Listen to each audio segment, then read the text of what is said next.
آپ کے یہاں پاکستانی معاشرے میں جو یہ چیز دیکھی ہے کہ یہاں ہمارے پر ہاں آپ کے ہاں کیا نہیں ہوتا ہے؟ میرے ہاں بھی میں نے کہا میرے آپ اصل میں موو تو نہیں کر گئی پاکستان سے؟ نہیں میرے آپ کو پتہ ہے کہ میرا زیادہ ٹائم جو ہے وہ باہر گزرا ہے, میں آتی نہیں وہ جاتی ٹھیک رہی ہے ہوں. ہاں لیکن میری آپ اسٹڈیز بھی پاکستانی ہے ہیں, نا. ہاں میں پاکستانی ہوں بالکل. تو لیکن یہ ہے کہ پاکستانی سوچ اور باہر کی سوچ میں بہت فرق ہے, کیونکہ ہم نے وہاں ظاہر ہے آنا جانا ہمارا رہا ہے, پڑھا ہے, تو میں نے ہمیں یہ پتہ ہے سوال کہ آپ سے خواتین کے بارے میں کرنا ہے کہ وہاں کی خاتون اور یہاں کی خاتون میں کیا فرق ہے, اور یہ فرق جو ہے وہ کیسے مٹایا جا سکتا ہے, اور اس کا فائدہ بھی ہے یا نہیں ہے؟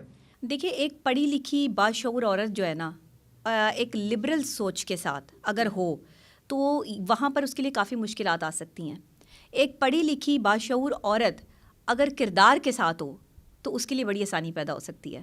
اب لبرل سوچ جو ہے نا وہ آپ کو کچھ ایسا لبرل کر دے گی, کچھ ایسی آپ چیزیں اپنی لائف میں شامل کر لو گے جو آپ کی پرسنالٹی کو یا کریکٹر کو خراب کرنے میں جو ہے وہ آپ کے ساتھ ساتھ جڑ جائیں گی, اور لوگ سمجھیں گے کہ شاید اس کی بہت لبرل سوچ ہے تو یہ ایسی ہوگی تو ویسی ہوگی, پرسیپشنز آ جائیں گی. لبرل کو آپ یہ ڈیفائن کرتی ہیں کہ یہ آزاد خیال ہاں اور exactly. ان کے کریکٹر جو ہے وہ ٹھیک نہیں ہوتے. ہاں لبرل سوچ کو یہی سمجھا جاتا ہے پاکستان میں, خاص طور پہ پاکستان میں. آپ اگری کرتی ہیں؟ نہیں میں ایگری نہیں کرتی, میں بالکل ایگری نہیں کرتی. اگر ایک لبرل سوچ جو ہے وہ اس حد تک آزاد ہے کہ جس میں آپ صرف جو ہے وہ شخصی آزادی کو مانتے ہیں تو اس میں کوئی حرج نہیں ہے. لیکن اگر آپ جو ہے وہ ڈیمیجز کرتے ہیں اپنے معاشرے اور اپنی اسلامی اقدار کی, کہ اس کو نہیں مانتے اور اس میں لبرل سوچ لے کر آتے ہیں کہ اگر اسلام نے جو ہے وہ حکم دیا عورت کو کہ وہ شوہر کی عزت کرے اور وہ نہیں کرتی تو پھر اس کو کرنی پڑے گی, یہاں کوئی لبرل سوچ ہے وہ کام نہیں کرتی. اگر آپ نے اپنا گھر بسانا ہے تو وہاں لبرل سوچ کام نہیں کرتی, وہاں پہ پھر آپ کا ایٹیٹیوڈ لیول کچھ اور ہوگا. تو یہ ساری چیزیں ہمیں دیکھنی ہے. معاشرتی طور پر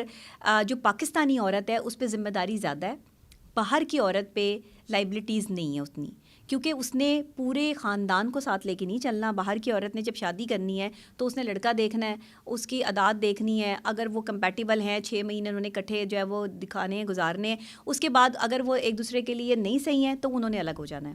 یہ وہاں کی سوچ ہے, لیکن اس سوچ پہ اسلام نہیں چلتا, اس سوچ پہ پاکستان نہیں چلتا. ہماری معاشرتی اقدار الگ ہیں, تو ہمیں اپنی ویلیوز کے ساتھ چلنا ہے, نہ کہ اگر ہمارے اوورسیز پاکستانی بھی اگر باہر رہتے ہیں تو وہ بھی اس لبرل سوچ کے ساتھ زندگی نہیں جی سکتے کہ جس میں آپ اپنی بیوی کو صرف اس وجہ سے چھوڑ دیں کہ جی ہماری کمپیٹیبلٹی میچ نہیں ہو رہی.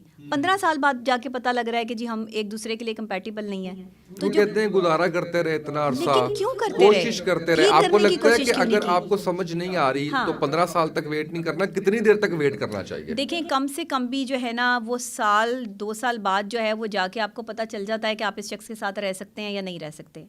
اور 2 سال بہت ہوتے ہیں آپ کی لائف کے جس میں آپ کو ایک دوسرے کی عادات معاملات چیزیں سمجھنے کا موقع ملتا ہے. میں کہتی ہوں کہ پہلے منگنی ہونی چاہیے, منگنی وہ کچھ عرصہ تک رہنی چاہیے, ایک مطلب ریلیشن شپ ہونا چاہیے. منگنی کیا کہ ایک ریلیشن شپ ہونا چاہیے جس میں آپ ایک دوسرے کو سمجھیں, کچھ وقت ایک دوسرے کو دیں. یہ ہمارے اگر آپ دیکھیں کہ اس حوالے سے کہ ایک دوسرے کی کمپیٹیبلٹی میچ کرنے کے لیے, وہ بھی مینٹل. لیکن آپ جب اسلام کی بات کرتی ہیں تو وہاں اس میں ذرا منگنی چیزیں آ کا جاتی یا ہیں, ریلیشن شپ کا کانسیپٹ کوشچن نہیں ہے, بالکل نہیں ہے. نکاح کا کانسیپٹ ہے. اور نکاح کے بعد جو ہے وہ آپ ایک دوسرے کے ساتھ جو ہے وہ 2 مختلف سوچ رکھنے والے لوگ جب ایک دوسرے کے ساتھ چلتے ہیں تو برداشت کا حکم ہے, صبر کا حکم ہے. پھر حکم یہ ہے کہ آپ جو ہے وہ ایک دوسرے کو برداشت کرنا سیکھیں. تو یہاں کتنے لوگ ایک دوسرے کو برداشت کر رہے ہیں؟ برداشت ہی نہیں کر رہے تو خلا ہو رہی ہے, طلاق ہو رہی ہے.